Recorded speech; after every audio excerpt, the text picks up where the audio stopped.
مخايط سوق قال علي سكر وحبو قبي وحوري سكرتها كبريري وحوري سكرتها هايغا سو دارين وان اسك مشغولسن وهاي سكرتي ku soo daray shaahina korku uga soo daray uu soo hordhigay markuu soo fiiriyay nus wax ku dhow sokor waan markaas sokor uu qabay dhiigkarka ku kacay qaylo wiilkii yaraa ku qaylo wariyaa soo kuma dhin sokor haayiga soo daray maxaa sokor ku soo dartay wiilkii kama baa wuxuu adeer ha ku qasinno kor le kacbis marka waxaan ka wada keen mucaarad waxba dilaynin oo la dawladda halkaas ay ku khaldan tahay Soomaa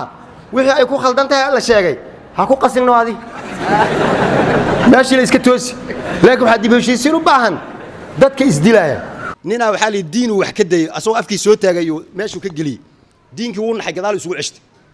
markaas uu diinkii kaga dhigay meesha alla yaa iga fujiyo uu rafaaday midaa uu imaado wuxuu maxaa ku dhacay wuxuu diinan sitaa oo meel igaga dhagane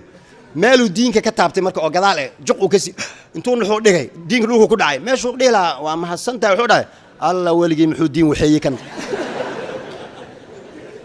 kan maligi suu yaqaan farsamada marka meesha waxa socda doorashooyin la isla bartay waxa la isku haleyn waayay lacag kasta oo la bixiyo warniyo lacagta daan bixino waan bixinaynaa laakiin dadweynaha iyo baarlamaankan iyo dadku dhagay qabaan waa la wada hadlayaa wixii waa la isla fahmay ciyaartii lacagtii dhamaatay boqolkiiba boqolna la iskuma hubo waa lagu dhaaran hadii la rabo codka waan ku siinayaa ku soo dar ani waa diyaar laakiin adiga qolka markii la galayo gacanta ma qaban adiga qofkii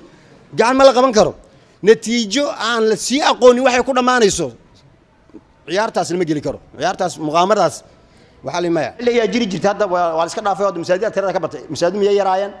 mise masaajidda maamulkooda la isku qabsan jiray markaas mixraabkan waa la kala xoogi jiray bari odayaashu way soo gaareen wadaada marka safku toosinaysa imaam meesha ka intuu xagga ku maqnaa istaw ku hay koo yar la inta ka soo baxay uu galay Allahu akbar salaadii ku jiraab sheekh uu yaabay bas safkiisu dhinac ka galay dhinaciisu Allahu akbar ka wadi waa sidii lagu tukaday kaas meesha xooga ku galay marka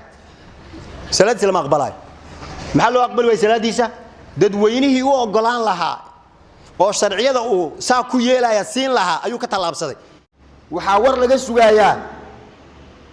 dadko dhanna ma laakiin qaar ka sugaaya kulli aanu kuma jiro kuwa ka sugaaya beesha caalamka waxa la dhaho Soomaali inay dhahdo kaalay Soomaaliyay ahlu jannatihiina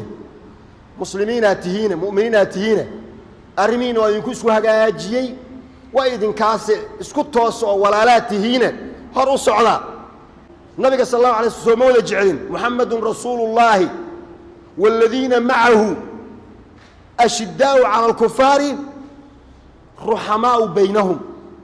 أذلة على المؤمنين أعزة على الكافرين حكي الله كيني إنكم بيسوا أود بدن هذه ولا جوج لدهنا